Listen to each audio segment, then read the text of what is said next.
Hello students, myself Nikhil Bhargav. मैं आपको CA foundation की mathematics, statistics and logical reasoning वाला पोर्शन पढ़ाऊंगा। आप लोग सब सीए के कोर्स से फैमिलियर हो, सीए फाउंडेशन कर रहे हो, तो आप लोगों को ये भी मालूम है ही कि अपने पास 4 पेपर्स हैं, उसमें से 2 पेपर्स तो अपने सब्जेक्टिव पैटर्न पर हैं और 2 सब्जेक्ट्स अपने ऑब्जेक्टिव पैटर्न पर हैं। तो हमारा जो मैथमेटिक्स, रीजनिंग एंड स्टैटिस्टिक्स वाला पोर्शन है, ये भी हमारा ऑब्जेक्टिव पैटर्न पर है। ठीक है, अब हमारे पास जो एक पेपर है, इसमें जो मार्क्स डिस्ट्रीब्यूशन है, इसमें 3 आपके पास पार्ट्स हैं। मैक्स ये 40 मार्क्स का है। सेकंड जो पार्ट है स्टैट्स, ये भी आपके 40 मार्क्स का है। एंड रीजनिंग पोर्शन आपके 20 मार्क्स का है। तो टोटल हमारा जो पेपर है वो 100 मार्क्स का हो गया। ठीक है, बहुत स्कोरिंग पेपर है, इसमें आप बहुत अच्छे मार्क्स ला सकते हैं और रैंक के लिए भी बहुत अच्छे ढंग से प्रिपेयर कर सकते हैं। यदि आपको रैंक लानी है तो आपको जो ऑब्जेक्टिव पेपर है दोनों, उसमें बहुत अच्छा स्कोर करना होगा, क्योंकि सब्जेक्टिव पेपर में लगभग सबके सेम मार्क्स आते हैं। तो ऑब्जेक्टिव पेपर में यदि आप अच्छा स्कोर करेंगे तो आप रैंक आप लाने के आपके चांस क्या हो जाएंगे, इंक्रीज हो जाएंगे। अब हमारे पास जो 100 क्वेश्चन हैं, इसको सॉल्व करने के लिए हमें 2 आवर्स मिलते हैं। टोटल हमारे पास 100 क्वेश्चंस हैं, इसको सॉल्व करने के लिए हमारे पास 2 आवर्स मिलेंगे। अब बेटा, आप लोग जो 12th क्लास तक पढ़ते आए हो वो ऑब्जेक्टिव पैटर्न आप बहुत ज़्यादा फैमिलियर नहीं हो। आप लोग जो पढ़ते हुए आए हो सब्जेक्टिव पैटर्न पे पढ़ते आए हो। तो यहाँ पर हमारे ऑब्जेक्टिव और सब्जेक्टिव की अप्रोच बिल्कुल डिफरेंट होती है, क्योंकि यहाँ पर हमारे पास जो अभी मेथड है उसके मार्क्स नहीं होते हैं, या फाइनल जो आंसर है उसके मार्क्स होते हैं। ठीक है, तो हमने देखा कि हमारे पास 100 क्वेश्चंस को करने के लिए 2 आवर्स हैं। इट मीन्स यदि इस आवर्स को मिनट्स में कन्वर्ट करें तो हमारे पास ओनली 120 मिनट्स हैं 100 क्वेश्चंस को करने के लिए। और यदि हम 100 का डिवाइड कर दें 120 मिनट्स में तो 1.2 मिनट पर क्वेश्चन आएगा हमारे पास। ठीक है ना, मतलब एक क्वेश्चन को सॉल्व करने के लिए आपके पास ओनली 1.2 मिनट्स हैं। और यदि इसको भी हम सेकंड्स में कन्वर्ट कर दें तो 72 सेकंड्स है हमारे पास एक क्वेश्चन को सॉल्व करने के लिए। ठीक है, तो आपको अब अपनी स्पीड इंक्रीज करनी पड़ेगी। स्पीड और एक्यूरेसी दोनों मैटर करती हैं यहाँ पर। ठीक है, अब हमारे पास जो क्वेश्चन सॉल्व करना है, इस क्वेश्चन को हम 3 पार्ट में डिवाइड कर सकते हैं। एक तो हमें रीड करना है क्वेश्चन को, ठीक है ना, सॉल्व करना है, और थर्ड पार्ट क्या है, उसको OMR शीट पर फिल करना है। ये 3 पार्ट है हमारे पास क्वेश्चन के। तो क्वेश्चन आप जब रीड करेंगे तो उसकी लेंथ डिफरेंट होती है। हर क्वेश्चन कोई लेंथी भी होता है, कोई लंबा भी क्वेश्चन होता है, कोई छोटा सा भी होता है। हम ऑन एन एवरेज ये एज्यूम कर लेते हैं कि एक क्वेश्चन को रीड करने के लिए हमें 22 सेकंड्स चाहिए। ठीक है, रीड भी करना है, समझना भी है उसको हमें। तो हम देखते हैं कि हमारे पास इफेक्टिवली 50 सेकेंड्स अब बचे क्वेश्चन को सॉल्व करने के लिए। और OMR पे फिल करने के लिए भी हमें 5 to 10 सेकेंड्स चाहिए होते हैं। हम 5 सेकेंड ले लेते हैं। इसका मतलब क्वेश्चन को सॉल्व करने के लिए हमारे पास इफेक्टिवली 45 सेकेंड्स हुए। ठीक है ना, अब ये हमारे पास थोड़ा सा वेरी करता है कि यहाँ पर कितना टाइम लगा, इसमें वेरिएशन आ सकता है। तो हमें कह सकते हैं हमारे पास क्वेश्चन सॉल्व करने के लिए इफेक्टिवली 40 to 50 सेकेंड्स होते हैं। ठीक है, अब इतने टाइम में आपको एक क्वेश्चन को सॉल्व करना है। इट मींस आपकी स्पीड बहुत फास्ट होनी चाहिए। ठीक है ना, यदि आपकी स्पीड फास्ट नहीं है तो आप क्वेश्चन पूरे नहीं कर पाएंगे, आप काफी सारे क्वेश्चन छोड़ देंगे, और क्वेश्चन छोड़ देंगे तो फिर वो हमारा लॉस है डायरेक्ट। ठीक है, तो आपको क्या करना है यहाँ पर, एक तो बेटा स्पीड का ध्यान रखना है। तो जब हम यहाँ पर अपना जो ये पोर्शन पढ़ेंगे, मैथमेटिक्स, रीजनिंग और स्टैटिस्टिक्स वाला पोर्शन डिस्कस करेंगे, पढ़ेंगे, तो हम एम्फेसिस इस पे करेंगे कि हम क्वेश्चन को कितना फास्टली कर सकते हैं, कितना जल्दी कर सकते हैं। ठीक है ना, तो हमारे मैथमेटिक्स में टोटल 8 चैप्टर्स हैं। मतलब अपन मैथमेटिक्स से स्टार्ट कर रहे हैं। ठीक है, तो मैथमेटिक्स में हमारे पास 8 चैप्टर्स हैं टोटल। ठीक है, और 40 मार्क्स का वेटेज है। हमारा जो फर्स्ट चैप्टर है वो है ratio, proportion, indices and logarithm. तो हमारे पास ये टॉपिक्स हैं। ठीक है ना, हमारे फर्स्ट चैप्टर में, मतलब हमारा जो फर्स्ट चैप्टर है देखा जाए तो वो 3 डिफरेंट चैप्टर का कॉम्बिनेशन है। रेशो प्रोपोर्शन एक अलग टॉपिक है, एक अलग चैप्टर है, इंडिसेस एक अलग चैप्टर है, और लॉगरिथम एक अलग चैप्टर है। लेकिन ये इसको हमारे फर्स्ट चैप्टर में इन्होंने क्या कर रखा है, समराइज कर रखा है। ठीक है, तो हम जो फर्स्ट पोर्शन पढ़ेंगे वो है हमारा रेशो एंड प्रपोर्शन, ठीक है। रेशो और प्रपोर्शन की बात करें तो इसका जो वेटेज है वो 3 to 4 क्वेश्चन का है। 3 to 4 क्वेश्चन हमारे पास इसमें से टॉपिक में से आ सकते हैं। तो आज हम जो स्टार्ट कर रहे हैं वो कर रहे हैं रेशो और प्रपोर्शन से, ठीक है, चैप्टर नंबर 1। तो अब रेशो में सबसे पहले बेटा हमें ये देखना है कि व्हाट इज रेशो, रेशो है क्या, इसका यूज क्या है, क्यों यूज करते हैं हम रेशो को, क्या जरूरत पड़ी कि हम रेशो यूज कर रहे हैं, ठीक है ना। तो रेशो जनरली हम क्या करते हैं, कंपैरिजन के लिए यूज करते हैं। हमें 2 और मोर देन 2 क्वांटिटीज में यदि कंपैरिजन करना है तो हम किसका यूज करेंगे, रेशो का यूज करेंगे, ठीक है। तो जनरली हमारे पास क्या होता है, कंपैरिजन होता है। जैसे सपोज ए और बी 2 पर्सन्स हैं, ए के पास 100 रुपीज हैं और बी के पास 400 रुपीज है, ठीक है। अब आपको ए और बी के अमाउंट में कंपैरिजन करना है, इनको कंपेयर करना है। तो कंपैरिजन जनरली हम किस टाइप से करते हैं, एक तो हम कंपैरिजन इस तरीके से करते हैं कि B have 300 rupees more than A, ठीक है। बी के पास ए से 300 रुपीज क्या है, ज्यादा है। तो यहां पर हमने क्या कैलकुलेट किया बेटा, डिफरेंस कैलकुलेट किया। हम 2 वैल्यूज का डिफरेंस कैलकुलेट कर रहे हैं, ठीक है। लेकिन एक कंपैरिजन हम इस तरीके से भी कर सकते हैं, B have 4 times then A, ठीक है। तो यहां जो हमारे पास कंपैरिजन है वो टाइम्स में है, ठीक है। हम एक वैल्यू को दूसरे वैल्यू से कितने टाइम्स है इसमें कंपैरिजन कर रहे हैं, मतलब मल्टीप्लाई करके हम कंपैरिजन कर रहे हैं। तो कंपैरिजन के हमारे पास ये 2 मेथड्स हो सकते हैं, दोनों की अपनी अपनी सिग्निफिकेंस है। लेकिन यदि हम कंपैरिजन टाइम्स में करते हैं कि कोई भी एक वैल्यू किसी दूसरे वैल्यू का कितने टाइम्स है, कितने गुना है, ठीक है, तो इसी को हम क्या कहते हैं बेटा, रेशो कहते हैं। यदि हम रेशो कैलकुलेट करेंगे 100 और 400 में, तो इसको हम रिप्रेजेंट करते हैं 100 रेशो, ये रेशो का साइन है 400, ये amount of A and amount of B, और इसको सिंप्लीफाई करेंगे तो 100 का डिवाइड जा रहा है, तो ये हमारे पास आ गया 1:4, ठीक है। तो ये हमें शो कर रहा है कि बी के पास ए का कितने टाइम्स है, 4 टाइम्स है। सपोज हमारे पास रेशो आता है किसी का 3:9, इट मीन्स हमारे पास जो भी वैल्यू है इसका कितने टाइम्स हो गया बेटा, 3 टाइम्स हो गया। ये इसको सिंप्लीफाई करेंगे तो हमारे पास क्या जाएगा, 1:3, ठीक है। तो हमारे पास कोई भी एक वैल्यू दूसरी वैल्यू के कितने टाइम्स है, 3 टाइम्स है, तो एक कंपैरिजन हो गया अपने पास। तो जब भी हम टाइम्स में कंपैरिजन करेंगे तो वो ही हमारे पास क्या है, रेशो है। तो रेशो का कॉन्सेप्ट आपको समझ में आ गया होगा। अब हम इसकी डेफिनेशन डिस्कस करते हैं। तो डेफिनेशन आप लिख लीजिए बेटा। रेशो को हम डिफाइन करते हैं, ratio is the comparison between 2 और more, ratio is the comparison between 2 or more similar quantities, similar quantities. तो हमारे पास जो ये रेशो है ये 2 और मोर सिमिलर क्वांटिटीज के बिटवीन कंपैरिजन है। Ratio is the comparison between 2 और मोर सिमिलर क्वांटिटीज। तो हम ये चीज पहले भी डिस्कस कर चुके हैं, तो आप लोगों को ये चीज समझ में आ गई होगी आई थिंक, ठीक है ना। इसमें बेटा जो आप एग्जाम्पल है वो आप लिख लो डेफिनेशन के नीचे।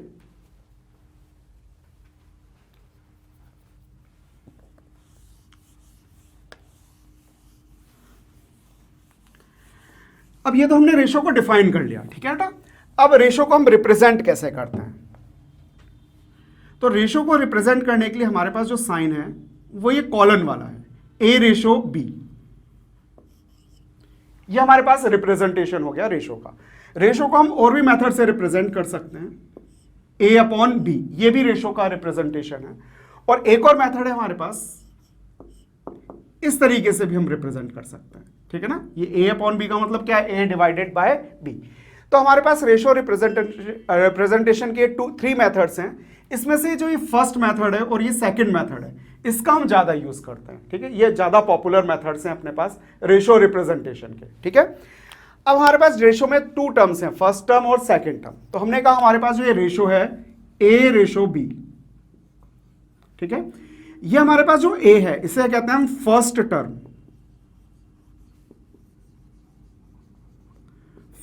Of ratio, and B is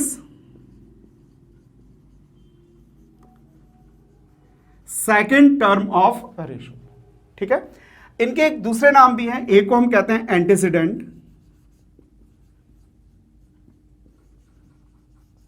और जो है बी है इसको हम कहते हैं कॉन्सिक्वेंट। ठीक है, तो आपको ये नाम भी याद रखने हैं। कई बार क्वेश्चन में आपसे एंटीसीडेंट और कॉन्सिक्वेंट पूछ लेते हैं। ठीक है, कई बार आपसे फर्स्ट टर्म और सेकंड टर्म कैलकुलेट करा लेते हैं। ठीक है, तो जैसे भी आपसे पूछे आपको दोनों चीजें, दोनों नाम याद होने चाहिए। तो ये हमारे पास रेशो का रिप्रेजेंटेशन हो गया। क्लियर है बेटा सबको?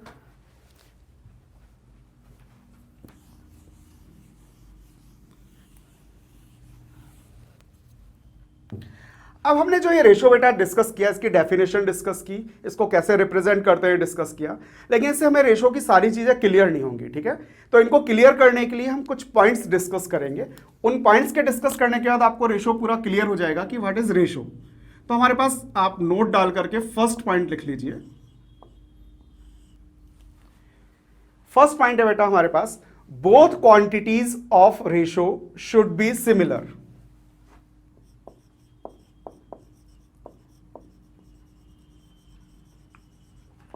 Both quantities of ratio should be similar। ठीक है, तो हमारे पास जो रेशो की क्वांटिटीज हैं वो सिमिलर होनी चाहिए, मतलब एक जैसी होनी चाहिए। ठीक है, सपोज हम रेशो कैलकुलेट करें ए और बी के बिटवीन। हमने कहा weight of A is 50 kilogram, मतलब हमने ए का वेट लिया और हम इसका रेशो बी के साथ कर रहे हैं, तो हमने कह दिया कि बी की height of B is 6 foot. तो अब हमारे पास जो ये क्वांटिटीज हैं ये सिमिलर नहीं है, ये डिफरेंट क्वांटिटीज हैं। यहां पर हमारे पास क्या आ रहा है बेटा, वेट आ रहा है, और यहां पर हमारे पास क्या आ रही है, हाइट आ रही है। तो हाइट, किसी एक का वेट और किसी की दूसरे की हाइट को यदि हम कंपेयर कर रहे हैं तो वो हमारे पास सिग्निफिकेंट नहीं है। ठीक है, वो यूजफुल नहीं है, यूजलेस है वो। ठीक है, तो ऐसा रेशो हम कभी भी कैलकुलेट नहीं करते हैं। यदि हम रेशो कैलकुलेट करेंगे ए और बी के बिटवीन, तो यदि हमने ए का वेट लिया है, ठीक है, तो हम बी का भी क्या लेंगे बेटा, वेट ही लेंगे। और यदि हम ए की हाइट लेंगे तो बी की भी क्या लेंगे, हाइट लेंगे। मतलब क्वांटिटी सिमिलर होनी चाहिए। अब यदि हम इनके बिटवीन रेशो कैलकुलेट करते हैं, हम कहते हैं इनका रेशो कितना है, 50:6, तो ये मीनिंगलेस रेशो है, इसका कोई मतलब नहीं है, हम ऐसा कभी कैलकुलेट नहीं करते हैं। यदि हमें रेशो कैलकुलेट करना है तो हम कहेंगे कि हमारे पास जो ए है उसका वेट 50 किलोग्राम है और सपोज बी है उसका वेट कितना है, 70 किलोग्राम है। तो अब हम रेशो कैलकुलेट कर सकते हैं। इनका हम रेशो कैलकुलेट करेंगे तो 50:70 हमारे पास रेशो आ जाएगा। यूनिट्स हट जाती हैं जब भी हम रेशो कैलकुलेट करते हैं। और सिंप्लीफाई करेंगे तो हमारे पास क्या आ जाएगा बेटा, 5:7। ये हमारे पास रेशो आ गया उनके वेट का। ठीक है, तो आपको ध्यान रखना है जब भी आप रेशो कैलकुलेट कर रहे हैं तो हमारे पास क्वांटिटीज सेम होनी चाहिए, सिमिलर होनी चाहिए, अदरवाइज हम रेशो कैलकुलेट नहीं कर सकते। तो ये तो अपना फर्स्ट पॉइंट है। अब हम सेकेंड पॉइंट पर आते हैं, इसको लिख लो बेटा आराम से।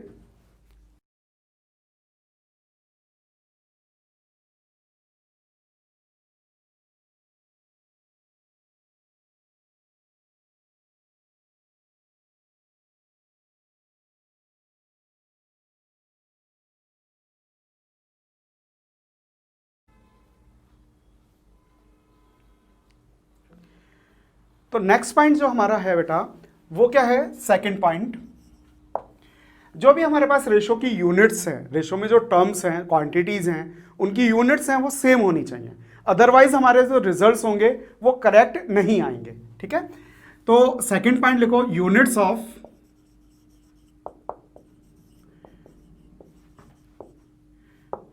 Ratios should be same.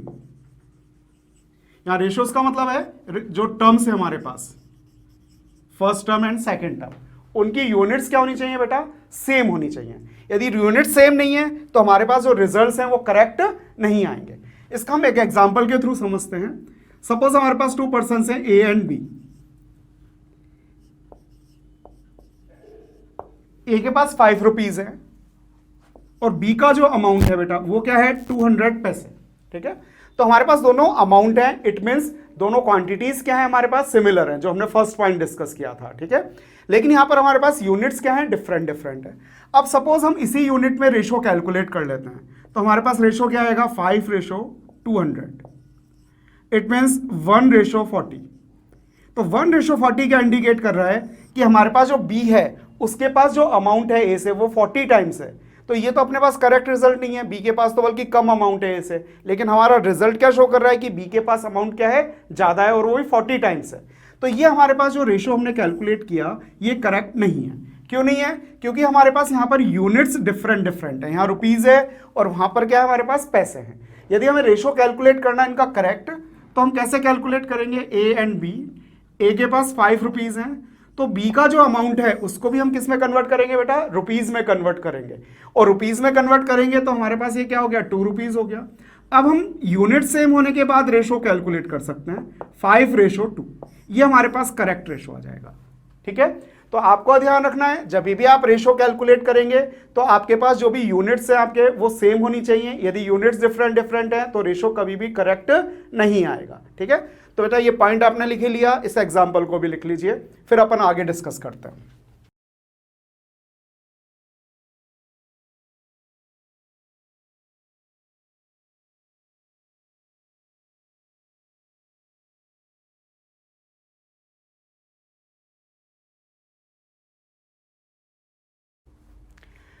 अब अपने पास नेक्स्ट पॉइंट जो है उसको पहले हम एक एग्जांपल लेके समझते हैं, फिर हम उसको डिस्कस करेंगे है क्या। ठीक है, सपोज हमारे पास बेटा रेशो है 3:5। अब हम ये देखना चाह रहे हैं कि रेशो की बोथ टर्म्स में यदि हम कोई क्वांटिटी मल्टीप्लाई कर देते हैं तो हमारे रेशो पे क्या इफेक्ट आता है। तो हमने एक एग्जांपल ले लिया, रेशो ले लिया 3:5। अब इसकी बोथ टर्म्स में हम कोई भी नंबर मल्टीप्लाई कर देते हैं, सपोज हमने 2 से मल्टीप्लाई कर दिया। अब ऐसा करने पर जो हमारे पास रेशो है वो क्या हो गया बेटा, 6:10। और 6:10 को यदि हम सिंप्लीफाई करते हैं तो 2 का डिवाइड जा रहा है, क्या आ जाएगा 3:5। तो देखो हमारे पास ओरिजिनल रेशो आ गया। तो हमने क्या किया, रेशो की बोथ टर्म्स में कोई भी नंबर मल्टीप्लाई किया, तो ऐसा करने पर, सिंप्लीफाई करने पर हमें ओरिजिनल रेशो मिल रहा है। इट मीन्स जो हमारे पास मल्टीप्लाई करने पर ये 6:10 आया था, और जो ये 3:5 है ये क्या है, इक्विवेलेंट है, इनमें कोई चेंज नहीं आया है, रेशो हमारा एग्जैक्टली वही आ गया है। ठीक है, तो इसका मतलब मल्टीप्लाई करें हम या डिवाइड करें रेशो की बोथ टर्म्स में कोई कांस्टेंट नंबर, तो हमारा रेशो कभी भी चेंज नहीं होता है। तो इस स्टेटमेंट जो एग्जांपल है इसको हम मैथमेटिकल स्टेटमेंट में लिखेंगे, तो किस तरीके से हम एक्सप्रेस करते हैं इसको, A/B is equals to KA/KB। हमने बोथ टर्म्स में कोई कांस्टेंट नंबर k मल्टीप्लाई कर दिया, तो ऐसा करने पर हमारा रेशो चेंज नहीं होगा कभी भी। और सेम आपके डिवाइड के लिए भी एप्लीकेबल है। यदि रेशो की बोथ टर्म्स में हम कोई कांस्टेंट नंबर डिवाइड कर दें तो हमारा रेशो कभी भी चेंज नहीं होता है, रेशो एज इट इज बना रहता है। ठीक है, ये आपका रूल नंबर 3 है। ठीक है, ये आपको ध्यान रखना है। अच्छा, यदि हम दोनों नंबर में मल्टीप्लाई नहीं करें तो क्या होगा, जैसे हमारे पास रेशो की बोथ टर्म्स हैं या 2 टर्म्स हैं, इनमें से किसी एक ही टर्म में हम मल्टीप्लाई कर दें, तो वो भी देख लेते हैं हम। 3 में मल्टीप्लाई कर दिया हमने और 5 में मल्टीप्लाई नहीं किया, तो हमारे पास रेशो क्या हो जाएगा बेटा, 6:5। मतलब रेशो परमानेंटली क्या हो गया, चेंज हो गया। अब हम कभी भी इससे इस पर नहीं आ सकते हैं। ठीक है ना, तो रेशो हमारा परमानेंटली चेंज हो जाएगा। तो अब आप आगे के रेशो में जो भी कैलकुलेशंस करेंगे तो आपको ये ध्यान रखना है कि रेशो की बोथ टर्म्स में तो हम कोई कांस्टेंट नंबर मल्टीप्लाई कर सकते हैं, किसी एक सिंगल टर्म में नहीं कर सकते। जैसे हम यदि ये कहना चाहें कि A/B, यहां पर तो हमने k मल्टीप्लाई कर दिया, लेकिन यहां पर हमने मल्टीप्लाई नहीं किया, तो अपने पास ये दोनों इक्विवेलेंट नहीं होंगे, ये इक्वल का में रिलेशनशिप नहीं रहेगा, ये दोनों क्या होंगे बेटा, अनइक्वल होंगे। ठीक है, तो ये इंपॉर्टेंट पॉइंट है जो आपको ध्यान रखना है, ये हमारे आगे कैलकुलेशन में बहुत काम आएगा। अब हमारे पास नेक्स्ट पॉइंट हम डिस्कस करते हैं। वो पॉइंट क्या है कि हमने यहां पर मल्टीप्लाई किया, तो क्या ये एडिशन में भी एप्लीकेबल होता है क्या, ये हम देख लेते हैं। तो हमारे पास कोई रेशो है 3:5, इसकी बोथ टर्म्स में हम कोई क्वांटिटी ऐड कर देते हैं, सपोज हमने 5 ऐड कर दिया, तो हमारे पास जो रेशो चेंज होके आएगा वो क्या हो जाएगा बेटा, 8:10। अब 8:10 को आप सिंप्लीफाई करो तो आपके पास क्या आएगा, 4:5 आएगा। तो ये तो 4:5 आया, ओरिजिनली हमारे पास क्या था, 3:5 था, तो ये रेशो तो परमानेंटली क्या हो गया, चेंज हो गया। तो रेशो की बोथ टर्म्स में हम कोई कांस्टेंट नंबर ऐड कर देंगे या फिर सब्ट्रैक्ट कर देंगे, तो भी हमारा रेशो परमानेंटली क्या हो जाता है बेटा, चेंज हो जाता है। तो ये आपको 2 पॉइंट याद रखना है कि मल्टीप्लाई या डिवाइड कर सकते हैं हम बोथ टर्म्स में, लेकिन ऐड और सब्ट्रैक्ट नहीं कर सकते। तो इसको यदि हम ऐड और सब्ट्रैक्ट को यदि हम लिखना चाहें तो हम इस तरीके से रिप्रेजेंट कर सकते हैं A ratio B is not equal to A plus K ratio B plus K, ठीक है, और माइनस के लिए भी एप्लीकेबल है। तो ये अपने पास पॉइंट नंबर 3 और पॉइंट नंबर 4 हो गया। इसको आपको अच्छी तरीके से ध्यान रखना है, ये आगे कैलकुलेशन में यूज में आएगा, ठीक है।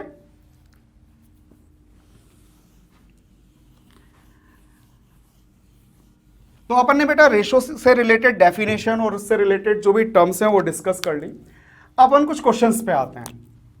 अब हमारे पास क्वेश्चन है, इफ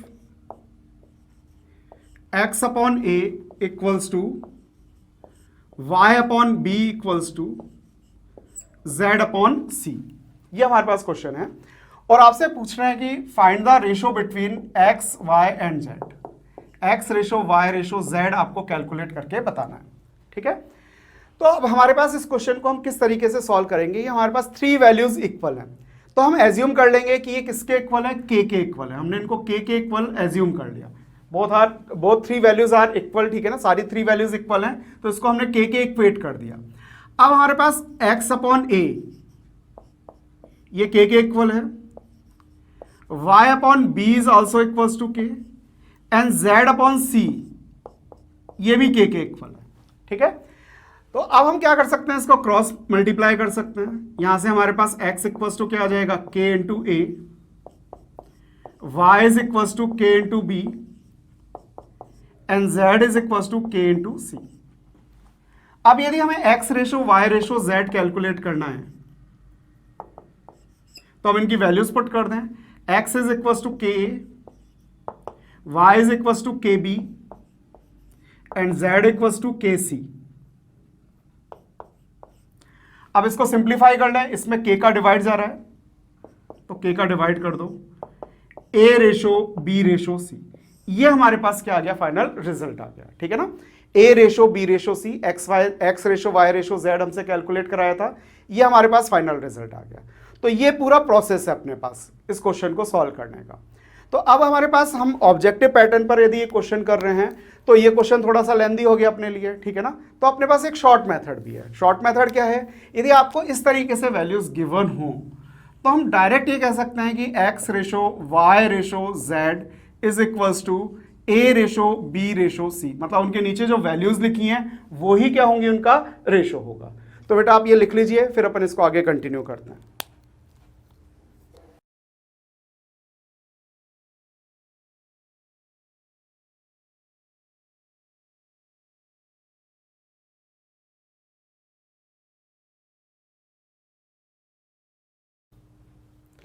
अब जैसे बेटा इस पर हम यदि क्वेश्चंस देखें तो किस टाइप के क्वेश्चंस हमारे पास आ सकते हैं। If x upon 3 equals to y upon 5 equals to z upon 7, then find the value of x ratio y ratio z, ठीक है। तो आपके पास यदि इस टाइप का क्वेश्चन आता है तो बिल्कुल सिंपल हो गया हमारे लिए। अब हम इसको क्या लिख सकते हैं, x ratio y ratio z is equals to 3 ratio 5 ratio 7। Direct हमारे पास आंसर आ गया, विद इन सेकेंड्स हमारे पास आंसर आ जाएगा। मतलब आपको लिखने की भी कोई जरूरत नहीं है, ओरली आप आंसर कर सकते हैं और ऑप्शन पे टिक कर सकते हैं, ठीक है।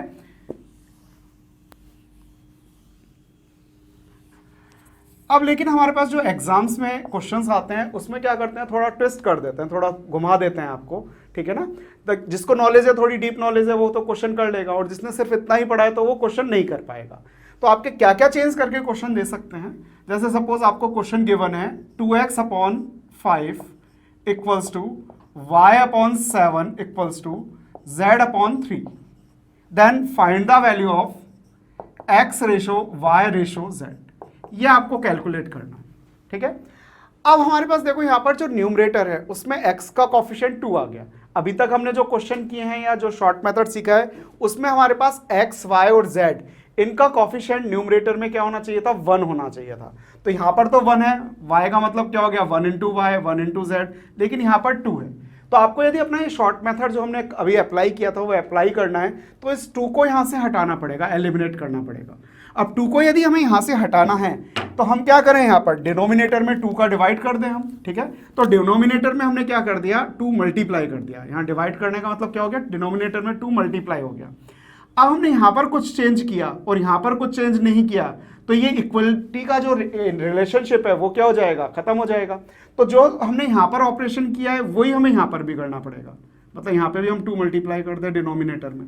अब देखो यहाँ पर ये कैंसिल हो गया, तो हमारे पास बचा x/5 equals to y/14 equals to z/6। अब हम कह सकते हैं, देखो यहाँ पर न्यूमरेटर में सबके कोफिशिएंट क्या आ गए, 1 आ गए। तो अब हम कह सकते हैं x ratio y ratio z is equal to 5 ratio 14 ratio 6। ये हमारा आंसर है, ठीक है। अब इसी तरीके का हम एक और क्वेश्चन करते हैं, ये तो सबको समझ में आ गया होगा।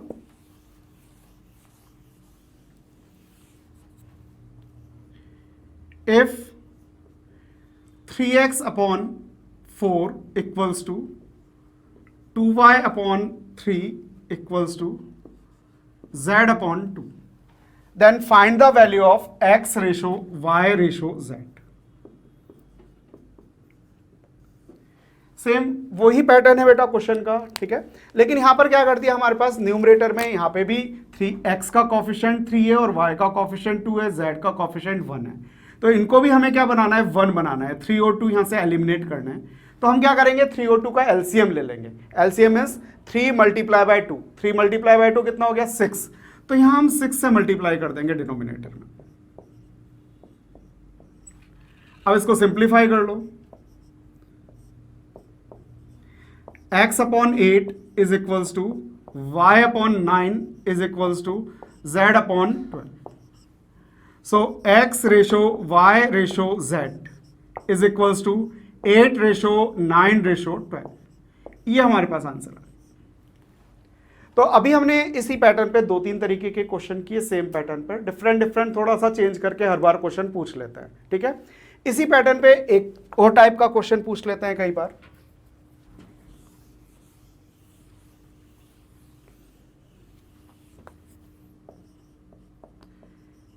If x/3 is equals to y/5 is equals to z/7, ठीक है, then find the value of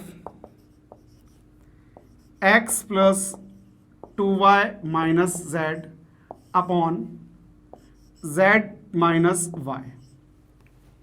ये आपको सिंप्लीफाई करना है, ठीक है। तो इसका लॉन्ग मेथड तो वही है, इसको हम k एज्यूम कर लें, फिर x y z की वैल्यूज कैलकुलेट करें, फिर इसमें पुट करें। तो लॉन्ग मेथड से हमें क्वेश्चन नहीं करना है बेटा, ठीक है, उसमें थोड़ा ज़्यादा टाइम लगता है। तो हमारे पास टाइम की तो कमी है। तो इस क्वेश्चन को जो हम करेंगे वो डायरेक्ट करेंगे। और डायरेक्ट कैसे करेंगे, इसमें आप क्या कर सकते हो, x की जगह डायरेक्ट 3 पुट कर दो, y की जगह 5 पुट कर दो और z की जगह 7 पुट कर दो। तो पुट करने पर हमारे पास क्या आ जाएगा बेटा, 3 प्लस y इज 5, 5 इंटू 2 कितना हो जाएगा बेटा, 10 minus z is 7 upon 7 minus 5। तो अपने पास ये 13 माइनस 7 कितना हो गया, 6 अपॉन 7 माइनस 5 2।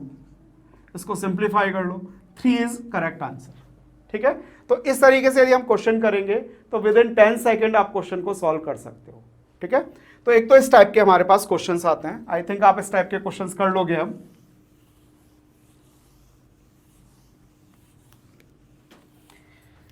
अब हमारे पास जो नेक्स्ट टॉपिक है वो है कंटिन्यूड रेशो, ठीक है।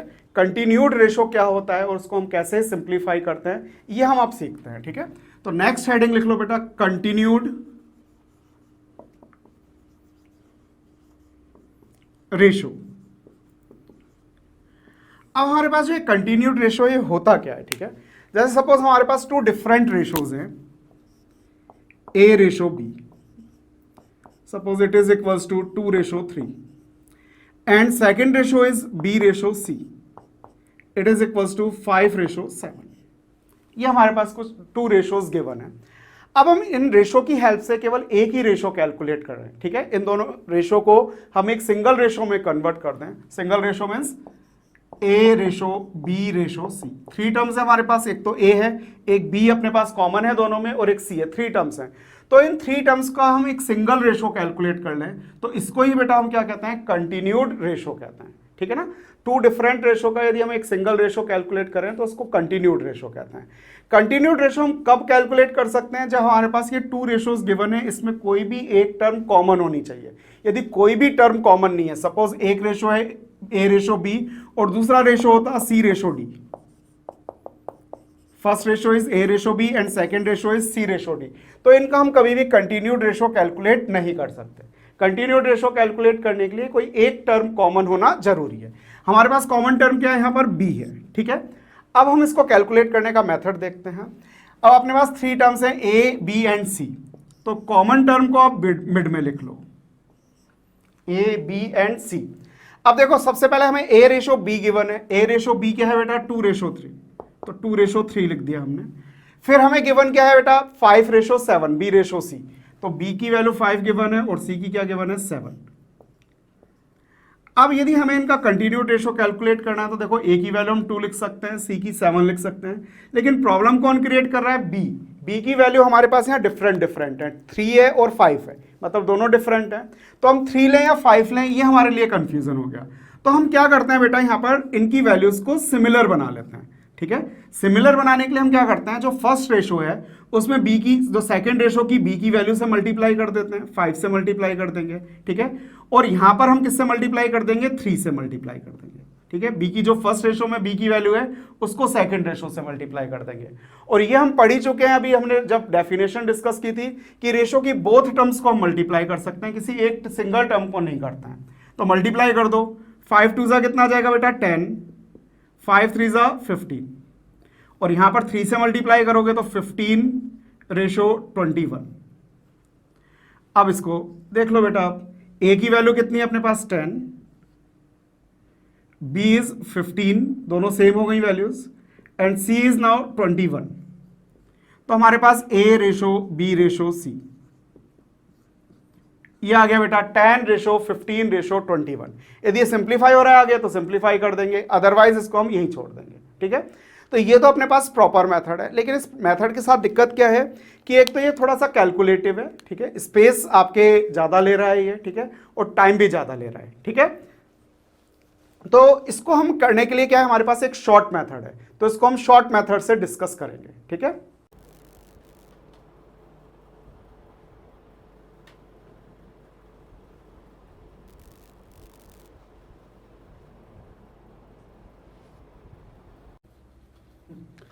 तो बेटा अब अपन इसका शॉर्ट मेथड सीखते हैं, ठीक है ना। शॉर्ट मेथड से हम किस तरीके से कंटिन्यूड रेशो कैलकुलेट कर सकते हैं। तो देखो बेटा यहाँ पर हमारे पास 4 टर्म्स हैं, 1 2 3 एंड 4, ये हमारे पास 4 टर्म्स हैं, ठीक है। अब यदि हमें रेशो कैलकुलेट करना है कंटिन्यूड रेशो, तो हम 2 टर्म्स को मल्टीप्लाई करेंगे, और वो ऑर्डर आपको याद रखना है किस ऑर्डर में हमें मल्टीप्लाई करना है। तो हम क्या करते हैं बेटा? इन 2 टर्म्स को मल्टीप्लाई करते हैं सबसे पहले, ये हमारा फर्स्ट स्टेप है। इसके बाद हम नेक्स्ट इन 2 टर्म्स को मल्टीप्लाई करते हैं, ये हमारा सेकंड स्टेप है। एंड इन लास्ट हम इन 2 टर्म्स को मल्टीप्लाई करेंगे, ये हमारा थर्ड स्टेप है, ठीक है। तो हम इन 3 स्टेप्स में यदि वैल्यूज को मल्टीप्लाई करेंगे, 2 टर्म्स को मल्टीप्लाई करेंगे, तो हमारे पास डायरेक्ट ए रेशो बी रेशो सी आ जाएगा। तो हमारे पास देखो ए है, फिर नेक्स्ट रेशो क्या है? बी है, सेम है, तो एक ही जगह आएगा, फिर सी है अपने पास। अब हम क्या करेंगे? सबसे पहले इन 2 को मल्टीप्लाई करेंगे, ये हमारा फर्स्ट स्टेप है, तो 2 5 क्या हो गया? 10। फिर नेक्स्ट हम इनको मल्टीप्लाई करेंगे, 5 3 कितना हो गया? 15, ये हमारा सेकंड स्टेप हो गया। फिर थर्ड स्टेप क्या होगा? इन 2 को मल्टीप्लाई कर देंगे, तो 3 × 7 कितना हो गया? 21। तो 2 वैल्यूज को हम मल्टीप्लाई कर रहे हैं, तो देखो डायरेक्ट हमारे पास रेशो कैलकुलेट हो गया, ठीक है। तो ये बहुत शॉर्ट मेथड है जो हमने अभी सीखा था उससे, तो आपको अब ये वाला मेथड यूज में लेना है। बस इतना सा ध्यान रखना है कि आपको 2 वैल्यूज को मल्टीप्लाई करना है, और किस ऑर्डर में मल्टीप्लाई करना है? रिवर्स एन, उल्टे एन की शेप में। यदि आप ऐसे मल्टीप्लाई करेंगे तो डायरेक्ट आपका आंसर आ जाएगा। अब इसमें एक चीज और याद रखनी है आपको, वो क्या है? हमारा फर्स्ट रेशो जहां एंड हो रहा है, फर्स्ट रेशो कहां एंड हो रहा है? बी पर, तो हमारा नेक्स्ट रेशो बी से ही स्टार्ट होना चाहिए। यदि ये बी से स्टार्ट नहीं हो रहा तो हमें इसको बनाना पड़ेगा, ठीक है। यदि नहीं बना पा रहे तो अपना शॉर्ट मेथड एप्लीकेबल नहीं हो पाएगा, ठीक है। तो हम देखते हैं किस तरीके से ये चेंज हो सकता है।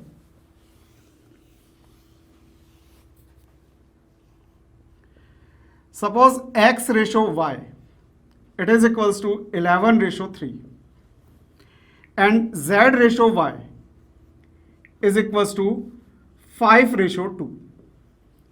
देन कैलकुलेट x/y/z, ये आपको वैल्यू कैलकुलेट करनी है। तो हम यहां पर अपना शॉर्ट मेथड अप्लाई करते हैं, लेकिन उससे पहले हमने देखा कि बेटा कि अपने पास ये रेशो कहां एंड हो रहा है, y पर, ये y से स्टार्ट नहीं हो रहा है, ठीक है। तो हमारी जो कंडीशन है शॉर्ट मेथड की वो फुलफिल नहीं हो रही है, यहां पर y होना चाहिए था, ठीक है। तो y तो हमारे पास यहां प्रेजेंट है, लेकिन इसकी प्लेसिंग रॉन्ग है, तो इसकी प्लेसिंग को तो हम सही बना सकते हैं, ठीक है। कैसे बनाएंगे, फर्स्ट रेशो तो x/y है 11/3, और सेकेंड रेशो को हम रिवर्स कर देंगे, ठीक है ना। y को इधर ले आएंगे, z को इधर ले जाएंगे, तो ये हमारे पास 5/2 से क्या हो जाएगा बेटा, 2/5 हो जाएगा। अब हमारे पास फर्स्ट रेशो कहां एंड हो रहा है, y पर, सेकेंड रेशो कहां से स्टार्ट हो रहा है, y से, ये अपनी कंडीशन फुलफिल हो गई। अब हम कैलकुलेट कर सकते हैं x/y/z इज इक्वल्स टू, अब आपको टू वैल्यूज को मल्टीप्लाई करना है, और किस ऑर्डर में मल्टीप्लाई करना है वो आपको याद हो गया होगा। किस ऑर्डर में मल्टीप्लाई करना है, एन, रिवर्स एन की शेप में, तो मल्टीप्लाई कर दो बेटा। 11×2 = 22 रेशो 2×3 = 6 रेशो 5×3 = 15, ये हमारे पास फाइनल आंसर है, ठीक है। तो ये अपने पास शॉर्ट मेथड हो गया, इसकी हेल्प से आप इजीली कंटिन्यूड रेशो कैलकुलेट कर सकते हैं। थोड़ी आप प्रैक्टिस करेंगे तो आपको ये अच्छी तरीके से याद हो जाएगा। वैसे इसमें कोई दिक्कत नहीं है, रिवर्स एन की शेप आपको याद रखनी है। अब इसमें भी क्वेश्चन को थोड़ा थोड़ा चेंज करके आपसे पूछ सकते हैं, थोड़ा घुमा फिरा के पूछ सकते हैं, कंफ्यूज कर सकते हैं आपको क्वेश्चन में, ठीक है ना। लेकिन आपको कंफ्यूज नहीं होना है, हम सारे तरीके के क्वेश्चंस करेंगे, हर टाइप के क्वेश्चंस कर लेंगे, तो आपको एग्जाम में कभी कोई दिक्कत नहीं आएगी। मतलब जितने टाइप के पूछ सकते हैं, दिमाग लगा सकते हैं एग्जामिनर, वो सारे क्वेश्चंस हम कर लेंगे सब टाइप के, ठीक है। प्रैक्टिस आपको करनी है, क्वेश्चन सारे टाइप के मैं आपको करा दूंगा, ठीक है। अब हमारे पास नेक्स्ट क्वेश्चन है, if A is 2/3 of B and B is 4/5 of C, then find the value of A/B/C। ये आपको कैलकुलेट करना है, और क्वेश्चन इस तरीके से गिवन है, ठीक है। तो आपको डायरेक्ट रेशो नहीं दे रखा, बल्कि रेशो किस में दे रखा है, लैंग्वेज की फॉर्म में दे रखा है, तो इससे हम रेशो इजीली कैलकुलेट कर सकते हैं। ये क्या कर रहे हैं, ए किसके इक्वल है बेटा, 2/3 of B, ठीक है, ये आपको गिवन है। तो इसमें आप b को यहां नीचे लिया और नीचे ट्रांसफर कर दो, डिवाइड कर दो, a/b, b को यहां डिवाइड कर दिया, इज इक्वल्स टू 2/3 हो गया, ठीक है। तो यहां से हम A/B कैलकुलेट कर सकते हैं। अब अपने पास A/B, A/B का मतलब क्या है, A/B इज इक्वल्स टू 2/3 आ गया। और सिमिलरली हमें B किसके इक्वल दे रखा है इन्होंने, 4/5 of C, यहां C का डिवाइड कर दो बेटा, B/C इज इक्वल्स टू 4/5, ठीक है। तो B/रेशो C आपके पास आ गया। अब आप इजीली क्वेश्चन को सॉल्व कर सकते हैं। A/B is equals to 2/3 and B/C is equals to 4/5। तो देखो हमारी कंडीशन क्या है, ये दोनों वैल्यूज सेम होनी चाहिए, सेम है, तो हम A/B/C कैलकुलेट कर सकते हैं। 4×2 क्या हो गया 8, 4×3 12 एंड 3×5 15। रिवर्स उल्टे एन की शेप में हमने मल्टीप्लाई कर दिया, तो हमारा आंसर आ गया 8/12/15, ठीक है।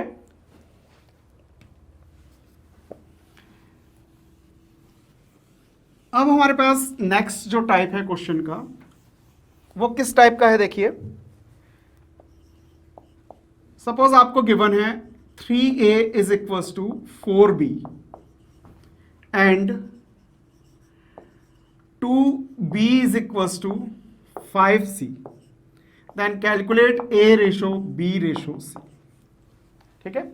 तो इसमें क्या है, बहुत सारे स्टूडेंट्स मिस्टेक कर देते हैं, A/B को लिख लेते हैं 3/4, तो ये 3/4 नहीं होता, ये आपको ध्यान रखना है।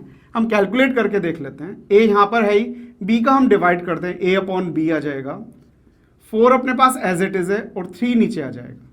तो हमारे पास जो A/B आया है, ये क्या आया है बेटा, 4/3। तो ये अपने पास जो A/B है, ये किसके इक्वल है, 4/3। उल्टा चलना है आपको इस तरीके से, ठीक है।